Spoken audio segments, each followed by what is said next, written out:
Sous-marin ennemi droit devant. Nous sommes début février 1915 à bord d'un destroyer britannique de près de 80 mètres de long et qui patrouille dans les eaux froides de la mer du Nord.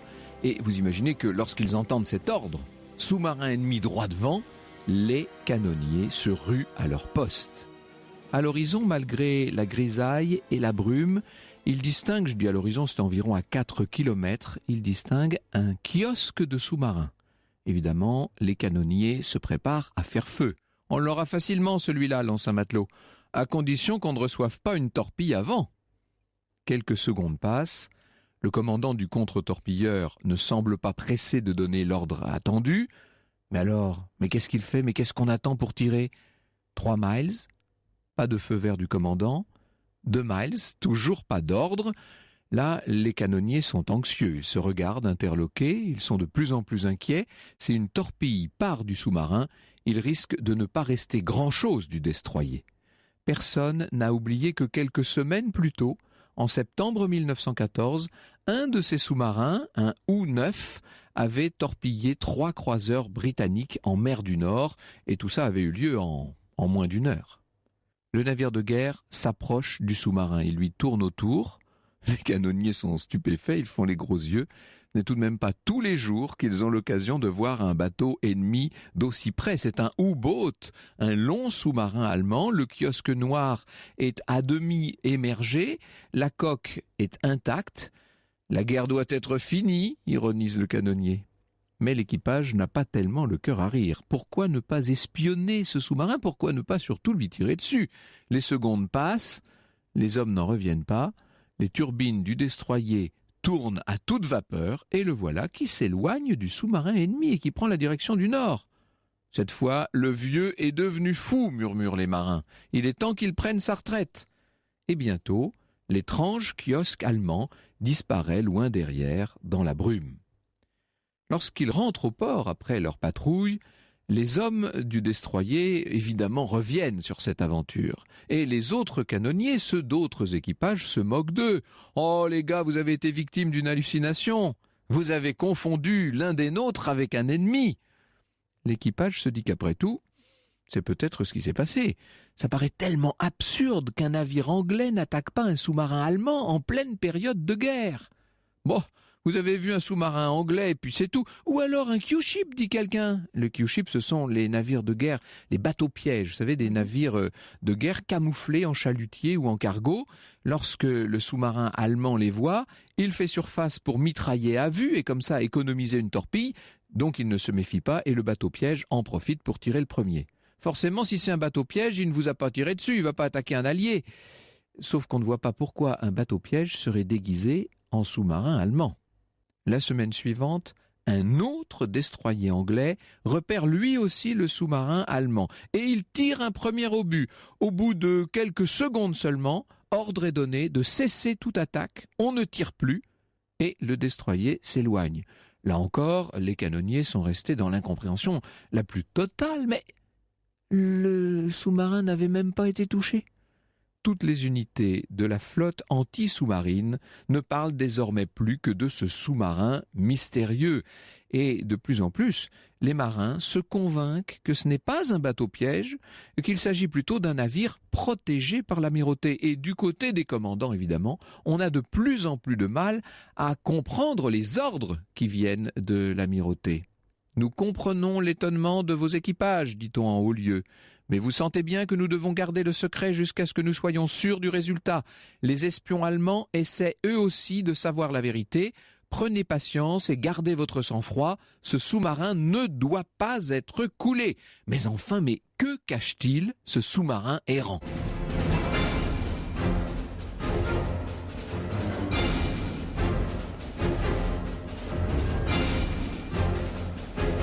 À ce stade de mon histoire, il faut que je revienne 2 mois en arrière. Nous sommes à l'état-major en janvier 1915. L'amirauté britannique est en état d'alerte car elle vient d'apprendre que les Allemands ont mis au point un nouveau prototype de sous-marin. Alors évidemment, le plus simple, ce serait de demander à des agents de l'espionnage d'aller se procurer les plans. Seulement, les rapports des services de renseignement vont tous vers la même conclusion. impossible de trouver la moindre aide, la moindre coopération dans les bureaux d'études allemands.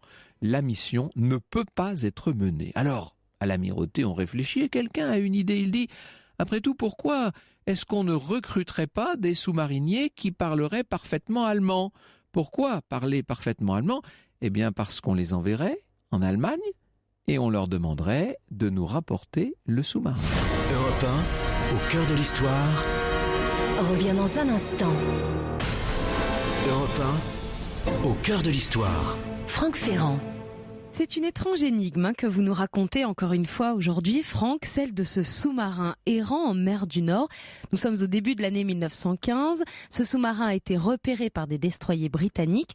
On est alors au début de la guerre 14-18. C'est un conflit qui ne se passe pas uniquement sur terre, mais en mer aussi. Oui, c'est vrai. On oublie parfois que la Grande Guerre ne s'est pas seulement passée dans les tranchées, dans les batailles terrestres. Déjà, d'une façon générale, on ne parle que du front de l'Ouest, alors que le front de l'Est, le front russe, a été absolument essentiel. Mais on oublie la guerre aérienne, qui a joué un rôle important, et puis cette extraordinaire guerre maritime, et qui est une guerre en grande partie sous-marine. L'objectif étant d'empêcher les navires adverses de transporter des troupes et de l'approvisionnement, surtout. La marine britannique est la plus puissante du monde à cette époque, bien entendu, même si la marine allemande lui taille régulièrement des croupières. Elle bloque la mer du Nord entre l'Écosse et la Norvège. Seulement les Allemands, qui donc subissent ce blocus maritime, vont utiliser leur arme secrète, si je puis dire, leur U-boat. Au déclenchement de la guerre en août 14, près de 30 U-boats peuvent déjà être alignés par les Allemands, qui vont très vite combler leur retard. Et en mai 1915, le paquebot transatlantique Lusitania, on en a beaucoup parlé à ce micro, ce paquebot est torpillé par un U-20. Alors sur les 1959 passagers, 1198 vont disparaître dans le naufrage. Ça va jouer un très grand rôle dans la décision des États-Unis d'entrer dans la guerre, ça vous savez. Donc cette guerre maritime, nous sommes en plein dedans. Nous allons revenir à cet étrange sous-marin aperçu en février 1915 en mer du Nord et dont vous nous parlez cet après-midi. Et cette question, que cache ce sous-marin mystérieux ? Eh bien, c'est pour ça qu'il faut remonter en arrière, il faut remonter à la décision de l'amirauté d'envoyer des marins carrément en Allemagne, vous imaginez, pour aller chercher le sous-marin puisqu'on n'arrive pas à avoir les plans.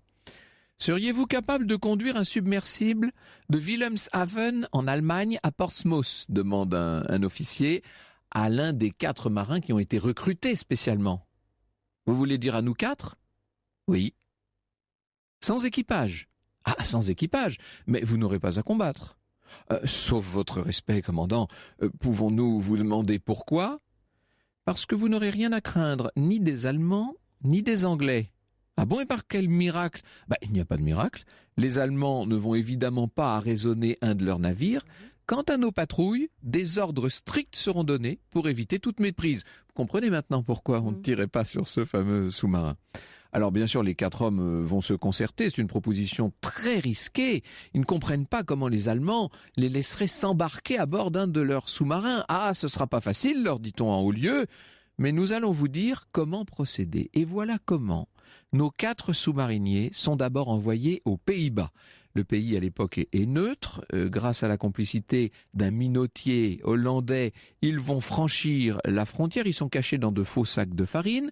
Et puis, arrivés en Allemagne, les espions britanniques, c'est ainsi qu'il faut les appeler, vont être recueillis par d'autres agents des services de renseignement. Ce qui fait que nos 4 aventuriers sont acheminés jusqu'au grand port militaire de Wilhelmshaven.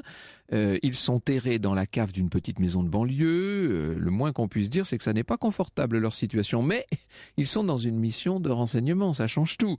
Ils ont avec eux 4 uniformes de la Kriegsmarine.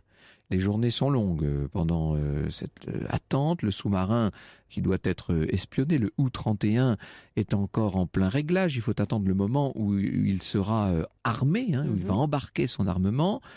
Et un matin, un espion anglais arrive dans la cave où se cachent nos 4 mariniers. Il leur dit « Les gars, c'est pour ce soir ou jamais ». Imaginez l'anxiété, ils sont cloîtrés dans leur cave, nos 4 hommes, ils vont mettre au point les derniers détails de leur plan d'action, et puis dans la nuit, Ils endossent leurs uniformes de la Kriegsmarine avec de gros manteaux. Ils sortent un à un, discrètement. Un froid glacial leur écorche le visage. Ils se dirigent vers l'arsenal. Ils regardent autour d'eux pour être certains qu'on ne les suit pas. Un espion britannique à distance essaie de les couvrir, mais à mon avis, il ne pourrait pas faire grand-chose. Les 4 sous-mariniers arrivent donc à la grille qui donne accès au bassin militaire. Un factionnaire allemand les salue, ils répondent à son geste. Ils passent le poste de contrôle sous la garde d'un seul fusilier. Ce dernier les laisse embarquer, ils ont exactement l'uniforme qu'il faut. Ils parlent bien allemand, évidemment. Ils vont entrer dans le sous-marin qui inquiète tellement les Britanniques. Et les voilà, tous les 4, dans un torpilleur de 60 mètres de long. On met les moteurs en route et allons-y. Direction Portsmouth. Il va falloir plusieurs heures, je dis bien plusieurs heures, pour que les Allemands se rendent compte de la disparition de leurs joyaux. Le gouvernement des Pays-Bas envoie une protestation à Berlin car le U-boat est en train de naviguer dans des eaux territoriales hollandaises, donc neutres. Les Allemands déclinent toute responsabilité et pour cause, leur sous-marin a été volé. Et à l'heure où je vous parle, ils sont en train de le rechercher. Des torpilleurs de la Kriegsmarine reçoivent l'ordre de détruire un submersible inconnu aperçu près de Hambourg. Mais lorsqu'il a été vu, son kiosque émergeant seul des vagues, le commandant de l'escadrille n'a pas pu ouvrir le feu. Car le sous-marin n'a pas pris la fuite à l'approche des torpilleurs. On leur a dit qu'ils ne risquaient rien, ils avancent. Et l'autre se dit, mais ce sont des collègues, ce sont des Allemands. Il doit être en train de remplir, ce sous-marin, une mission un peu particulière. Côté anglais, en revanche, on n'a plus de nouvelles du sous-marin volé. On l'a perdu de vue. Alors, il y a eu ces 2 destroyers qui l'ont rencontré et qui donc, conformément aux ordres, n'ont pas tiré. Un matin, un capitaine d'un vapeur belge qui revient d'Afrique fait un rapport absolument essentiel. Au large de Yarmouth, une ville côtière du comté de Norfolk, on est donc au centre-est de l'Angleterre, il a vu, ce Belge, il a vu un étrange sous-marin dont le kiosque est à moitié émergé. Mais grâce à ma manœuvre, dit-il, j'ai réussi à lui échapper. L'avez-vous coulé ? Demande l'amirauté avec anxiété. Ah ben non, il était trop loin pour pouvoir être attaqué. On s'est contenté d'éviter sa torpille et on a fui à toute vitesse. Une torpille ? Êtes-vous certain qu'il vous a lancé une torpille ? Oh ben, je vois pas comment il aurait laissé passer une telle occasion, dit le capitaine belge, très fier de lui. Bravo pour votre courage et votre sang-froid, lui dit-on, mais dès qu'il a le dos tourné, évidemment, à l'amirauté britannique, on ne peut pas s'empêcher de sourire. Évidemment que le sous-marin ne lui a pas lancé de torpille, puisque ce sont des Britanniques qui sont à l'intérieur. Les jours passent et, à mesure que le temps avance, l'amirauté s'inquiète. On ne signale toujours pas ce fameux sous-marin. On le recherche, ça ne donne rien. Vous ne croyez pas qu'il faudrait maintenant dévoiler la vérité ? Demande un commandant de patrouilleur. C'est une chance qu'un des nôtres non prévenus de la véritable identité du sous-marin ne l'ait pas encore torpillé. Comme les Allemands ne doivent plus le rechercher, prenons-le en remorque. C'est justement ce que nous voulons faire, lui répond-on. Seulement le sous-marin disparaît périodiquement, c'est incompréhensible. Depuis le rapport du capitaine belge, personne ne l'a vu, ce satané sous-marin. Europe 1, au cœur de l'histoire. Europe 1, Au cœur de l'histoire. Franck Ferrand.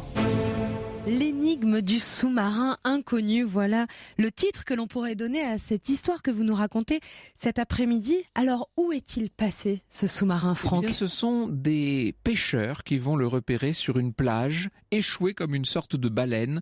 Il est échoué près de Yarmouth. Il faut imaginer cette longue épave noire. Yarmouth, c'est justement là déjà qu'il avait été vu. Alors, on se rend sur place, bien sûr, et c'est bien un U-boat, et c'est bien le U-31, dont la coque est intacte. On va trouver nos 4 hommes morts à l'intérieur, autour du périscope. Alors, que s'est-il passé ? À l'époque, pendant la guerre, on ne le sait pas, et c'est après qu'une enquête, en 1919, va révéler que la mission a été réussie par les mariniers britanniques, sauf qu'une tempête a éclaté. L'équipage a fermé toutes les ouvertures, s'est réfugié dans la chambre de veille, mais à cause du mazout contenu dans les soutes, l'air était devenu irrespirable et nos hommes sont tombés peu à peu dans l'inconscience, dans le coma. Et voilà comment le navire est devenu une sorte de navire fantôme qui a dérivé jusqu'au naufrage. Vous avez peut-être entendu parler dans l'actualité, le tombeau de Soliman le Magnifique a été découvert quelque part en Hongrie. On en parle et nous allons plus loin cet après-midi avec votre invité Franck Ferrand. Vous recevez Gilles Martin-Chauffier qui est grand reporter à Paris Match et qui connaît très bien la Turquie. Bonjour Gilles Martin-Chauffier. Bonjour. C'est une nouvelle que tout le monde a découverte avec un certain intérêt. Il semblerait que le tombeau, et je crois qu'il faut tout de suite dire, l'un des tombeaux du plus célèbre des souverains ottomans, Soliman le Magnifique, a été découvert en Hongrie il y a quelques semaines. Il est mort en Hongrie déjà, ça il faut le dire, 1566. Il est mort pendant ce qu'il appelait ses fameuses augustes campagnes. C'était la 13e. Il en avait mené beaucoup au Proche-Orient et beaucoup en Europe. S'est emparé de Budapest, de Belgrade. Et il avait mis le siège devant Vienne. Et là, c'est sa dernière campagne. Et effectivement, il est mort pendant la campagne. Et d'ailleurs, pendant 15 jours, ils n'ont pas bougé le temps que son fils le rejoigne pour prendre lui-même le turban. Mais en fait, ce qui est assez drôle et ce qui surprend tout le monde, c'est qu'on savait qu'effectivement le cœur avait été enterré sur place, mais que pour le monde entier, le tombeau de Soliman est à Istanbul et que c'est la merveilleuse Süleymaniyye. C'est ça, il faut dire ce que c'est que la Süleymaniyye. Süleymaniyye, c'est une mosquée gigantesque qui, sur le haut de la ville, qui a été construite par Sinan, qui est solide. Le grand architecte le grand architecte qui est solide comme l'Everest et qui est en même temps fine comme un œuf. C'est-à-dire, elle a l'air extrêmement fine. Les blocs sont énormes pour soutenir ces coupoles gigantesques, mais tout est gravé, sculpté. C'est éblouissant. D'une certaine manière, c'est un peu le mausolée de Soliman. Alors, ce Soliman le Magnifique. Le mausolée qui a une particularité drôle, c'est qu'il y a 4 minarets, parce qu'en fait, il était le 4e sultan ottoman à Istanbul. C'est-à-dire après Mehmet, Mourad, Selim, c'était le 4e, donc 4 minarets. Le tombeau qui vient d'être découvert a été découvert à Székelyedvár. Székelyedvár, ça se trouve à une trentaine de kilomètres de la frontière croate. On est tout à fait dans le sud de la Hongrie, à 230 kilomètres de Budapest. Si vous voulez, Gilles Martin-Chauffier, on va s'y rendre et on va essayer de voir ce qui a été découvert. Europe 1, au cœur de l'histoire. Europe 1, au cœur de l'histoire. Franck Ferrand. Gilles Martin-Chauffier, grand reporter à Paris Match, est votre invité, Franck Ferrand, cet après-midi, car le tombeau de Soliman le Magnifique aurait peut-être été découvert quelque part en Hongrie, et nous allons plus loin avec vous cet après-midi. Oui, alors revenons à Székelyedvár, on est donc dans le sud de la Hongrie, en 1566, le 7 septembre 1566, les Ottomans s'apprêtent à mener un siège extraordinaire, qui va d'ailleurs être une de leurs grandes victoires. Cette victoire, Soliman ne la connaîtra pas, puisqu'il meurt, lui, juste avant l'assaut. Exactement. Et ce qui est étrange, c'est qu'il meurt en présence de toute sa cour. Car quand Soliman partait en campagne, il faisait un peu comme le roi Fahd. Quand il va à Marbella, emmène toute sa cour pour qu'il n'y ait pas de coup d'État. Soliman se faisait suivre par toute la cour de façon à être certain que tout se passerait bien à Istanbul. Et donc, il meurt. Et à ce moment-là, ce qu'il faut absolument, c'est qu'on nomme immédiatement le fils.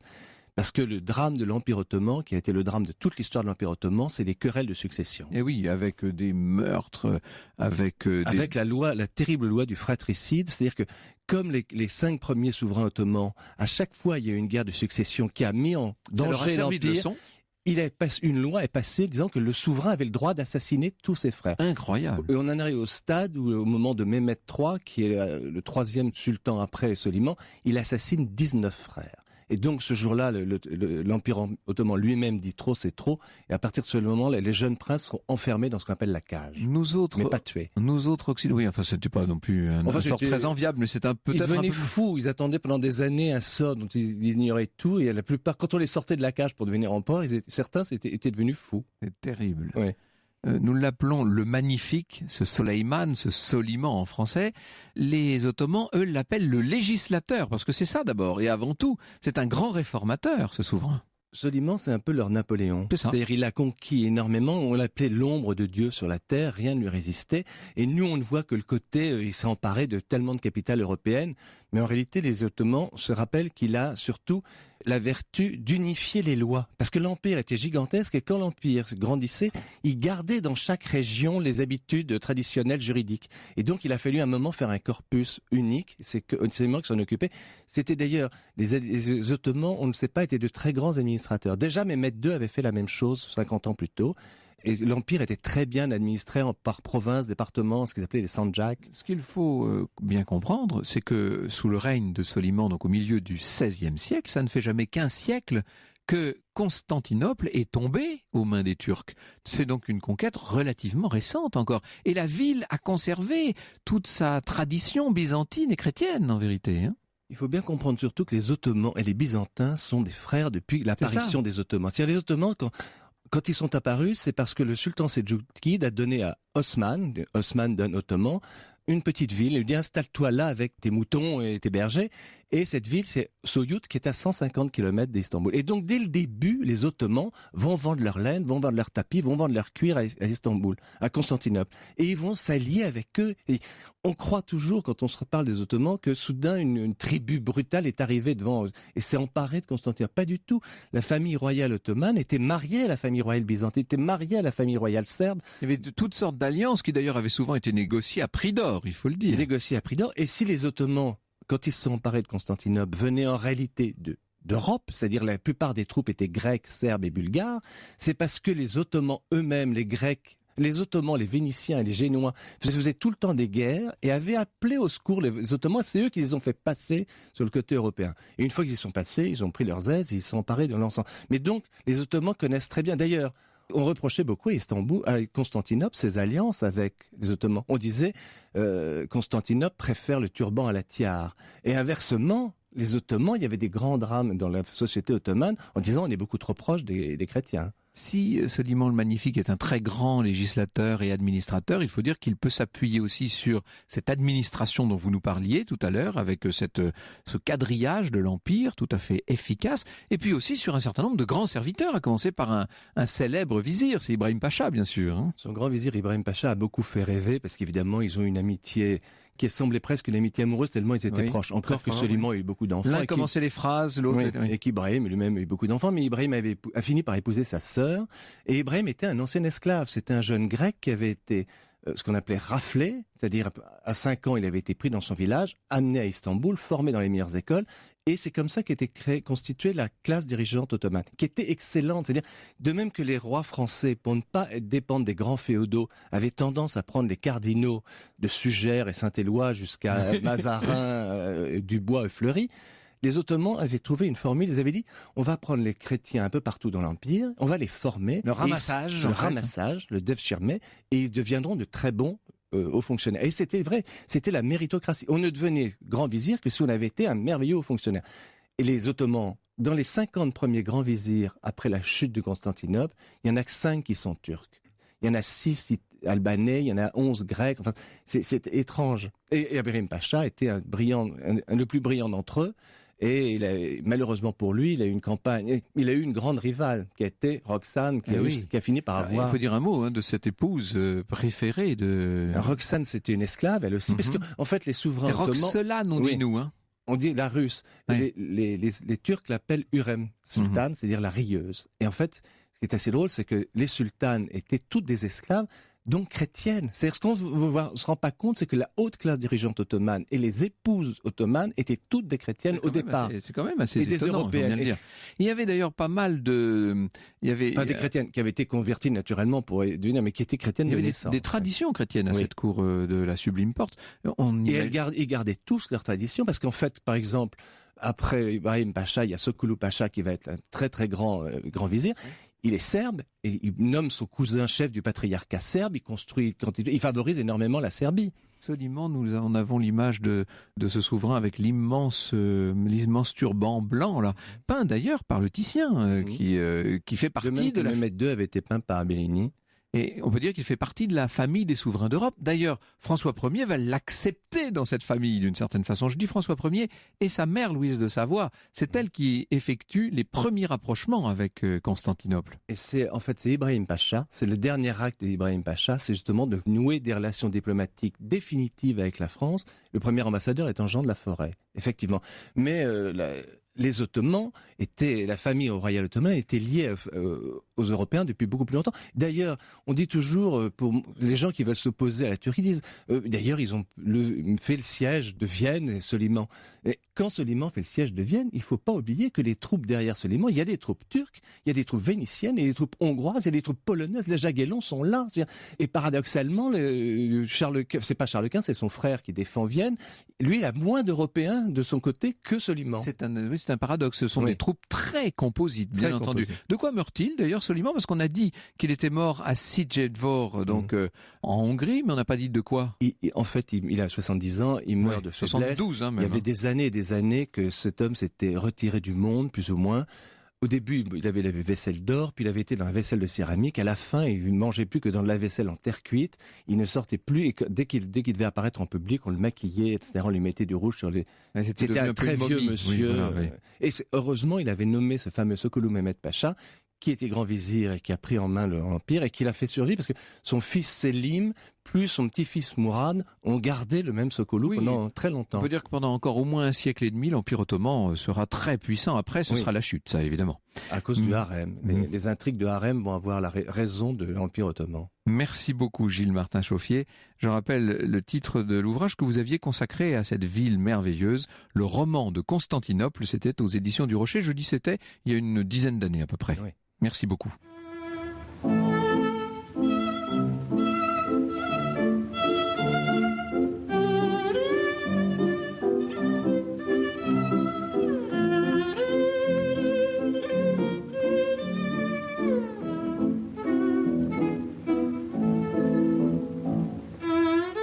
Mais que ça passe vite, surtout quand on parle de choses très intéressantes comme la vie de Marcel Proust et son œuvre. C'est déjà le 5e et dernier épisode de ce grand destin consacré à Marcel Proust, Franck. Et oui, et nous allons dire au revoir aujourd'hui, évidemment, à toute cette galerie de portraits qui parlent si fort à ceux qui connaissent déjà la recherche du temps perdu. Et puis, pour tous ceux qui ne la connaîtraient pas, j'espère que ça vous donnera envie d'aller à la rencontre de Madame Verdurin. Vous savez, cette espèce de petite cheftaine de salon qui tient ses fidèles comme des... C'est la patronne, comme l'appelle son mari. Monsieur Verdurin l'appelle la patronne.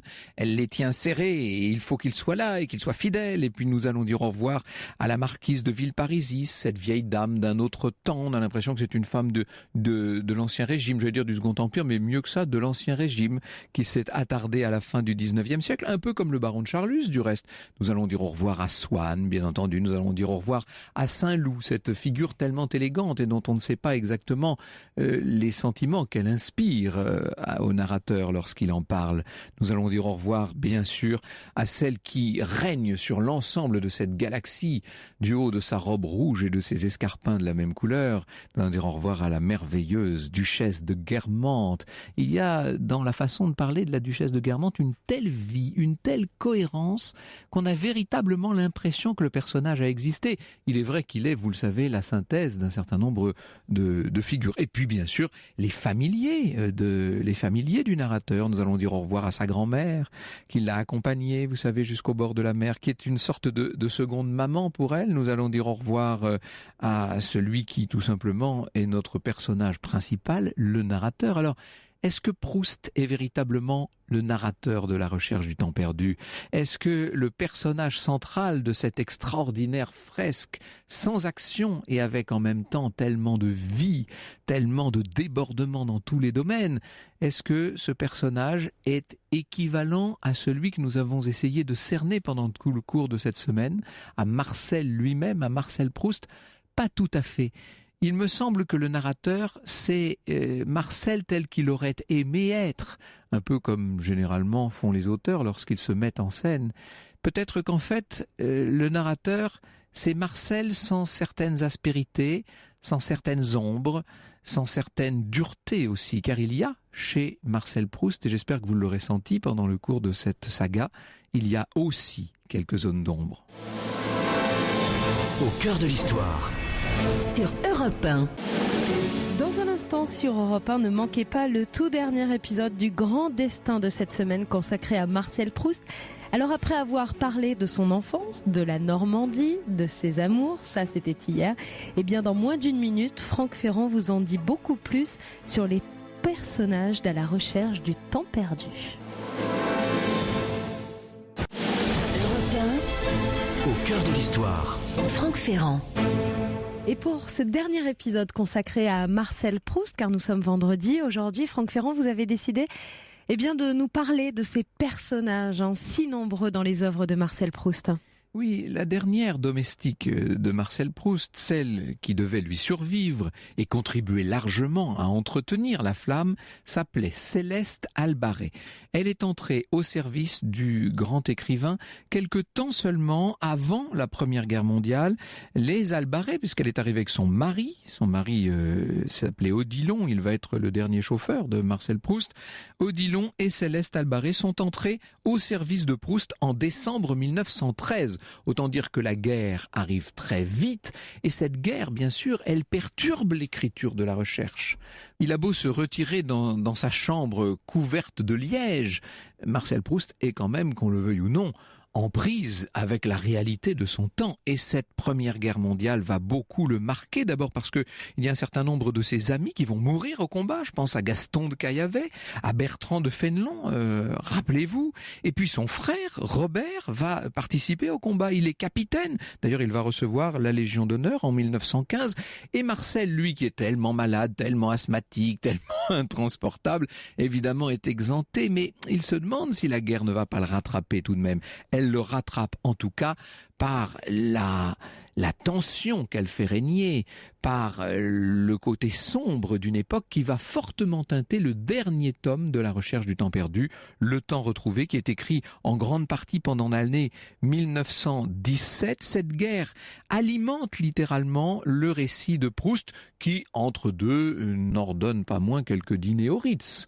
Il continue sa vie mondaine, ou en tout cas il essaie. Il faut vous dire qu'il a reçu en 1916 la visite d'André Gide, et que Gide s'est rendu compte de l'erreur qu'avait commis Gallimard, qu'avait commis la NRF en refusant le manuscrit du côté de chez Swann. Et donc, à partir de 1916, Gide va proposer l'édition de la suite de la recherche du temps perdu. À ce moment-là, Proust écrit Sodome et Gomorrhe, La prisonnière, La fugitive, et puis bien entendu ce temps retrouvé qui est en quelque sorte l'accomplissement, qui est la synthèse, qui est la conclusion naturelle de cette œuvre. C'est le 27 juin 1919, année fondamentale 1919. On vient de sortir de la guerre. 27 juin, on est en train de préparer la signature du traité de Versailles. C'est au moment même de la signature de ce traité de Versailles que paraît À l'ombre des jeunes filles en fleurs, en un seul volume à l'époque. Maintenant il est en 2 volumes, mais il sort dans un seul volume. Proust est très heureux de cet ouvrage. Il est convaincu que le fait qu'il y ait maintenant l'estampille Gallimard, NRF, va donner du prestige à l'ouvrage, et il a raison. Puisque dès le mois de décembre, le 10 décembre de cette année 1919, alors qu'un grand nombre d'auteurs de la guerre ont écrit des livres sur ce conflit terrible, alors qu'on peut imaginer que le prix Goncourt va aller récompenser un hommage aux poilus, eh bien non. Le prix Goncourt, grâce notamment à l'influence d'un des membres du jury Goncourt, c'est Léon Daudet, le prix Goncourt est décerné à Marcel Proust pour À l'ombre des jeunes filles en fleurs. Ça, c'est le couronnement. Pour lui, c'est vraiment extraordinaire. Dans la foulée, on publie le premier tome du côté de Guermantes. Marcel Proust est fait chevalier de la Légion d'honneur. Il commence déjà à songer à l'Académie française. Il est en train de renaître, si je puis dire, lui qu'on croyait mourant il y a encore, rappelez-vous, il y a 3 ou 4 ans. Néanmoins, c'est tout de même se montrer un peu optimiste. Et d'ailleurs, Marcel Proust parle de plus en plus de la mort. Il écrit beaucoup sur la mort, notamment dans ce volume du temps retrouvé. Il en écrit avec un certain humour. Je vous disais hier qu'il y avait beaucoup d'humour chez Marcel Proust. Vous savez qu'un de mes amis, Hippolyte Wouters, a relevé dans l'œuvre de Proust tous les éléments drôles.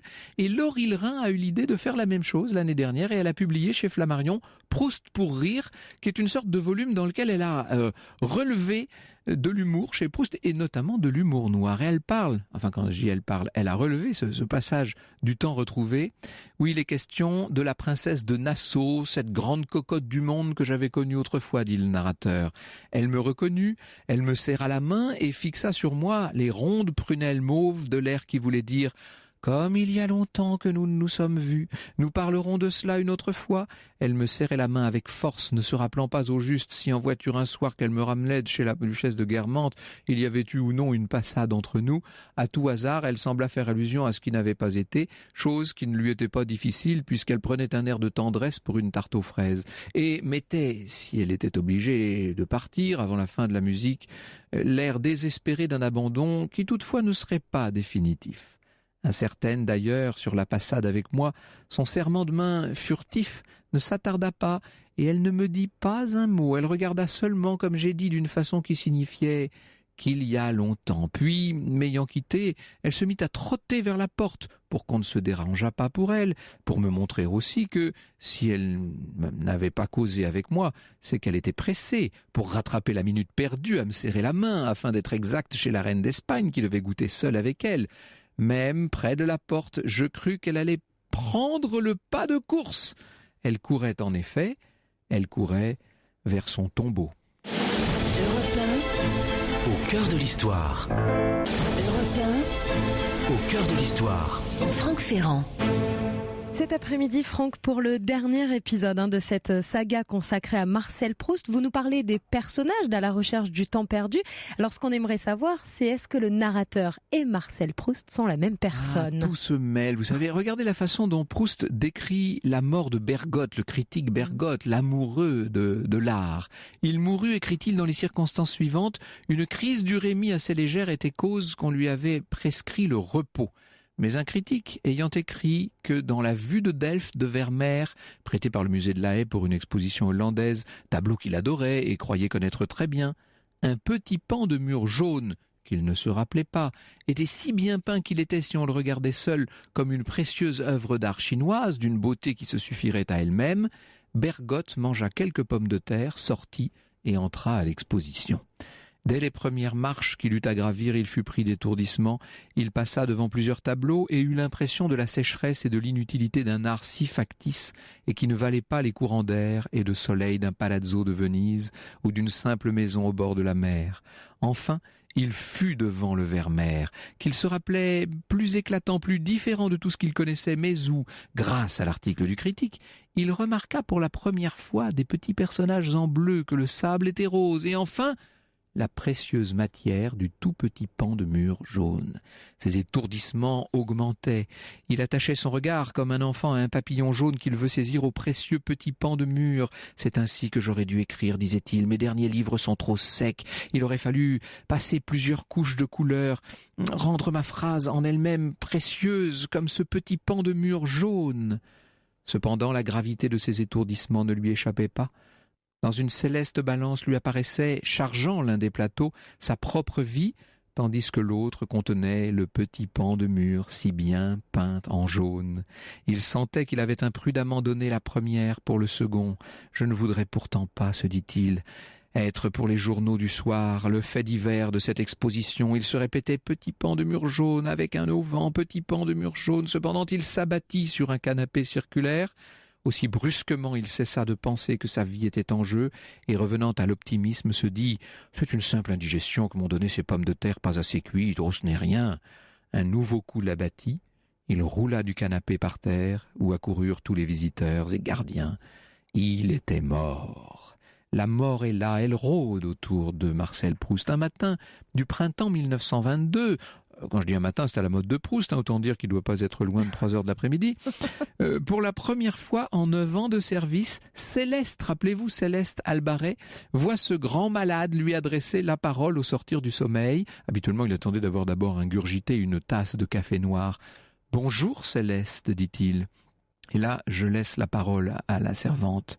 Un instant, son sourire apparut déguster ma surprise. Puis il a repris « Vous savez, il est arrivé une grande chose cette nuit. » « Que s'est-il passé, monsieur ?» ?»« Devinez. » La jeune femme fait quelques tentatives, puis elle donne sa langue au chat. « Eh bien, Céleste, je vais vous le dire, c'est une grande nouvelle. Cette nuit, j'ai mis le mot « fin ». Il a ajouté, nous dit Céleste Albaret, toujours avec son sourire et cette lumière dans son regard, « Maintenant, je peux mourir. » Ce n'était pas un vain mot, puisque, quelques mois plus tard, le 18 novembre 1922, Marcel Proust rendait son dernier souffle De nouveau Céleste, la pauvre est pleine de larmes, je la cite. « Je n'ai quitté Monsieur Proust qu'au cimetière, et même alors je n'y croyais pas. Et puis un jour, il y a eu cette chose extraordinaire. Comme j'étais descendu de l'appartement, j'ai vu soudain la vitrine de la librairie qui était près de la maison rue Hamelin. Elle brillait de lumière. Et derrière la glace, il y avait les ouvrages parus de Monsieur Proust, 3 par 3. J'en ai eu comme un éblouissement de ces presciences et de cette certitude qu'il y avait en lui, en pensant à la page de son livre où il parle de la mort de Bergotte. On l'enterra, mais toute la nuit funèbre, aux vitrines éclairées, là c'est Proust qui parle, vous le comprenez, les livres disposés 3 par 3 veillaient comme les anges aux ailes déployées et semblaient pour celui qui n'était plus le symbole de la résurrection. À moins, mais Céleste ne paraît pas y avoir songé, à moins que le libraire de la rue Hamelin n'ait été un lecteur attentif de la recherche et qu'il n'ait accompli avec cette jolie vitrine, avec ses ouvrages disposés comme dans le livre 3 par 3, le plus conscient, le plus touchant des hommages.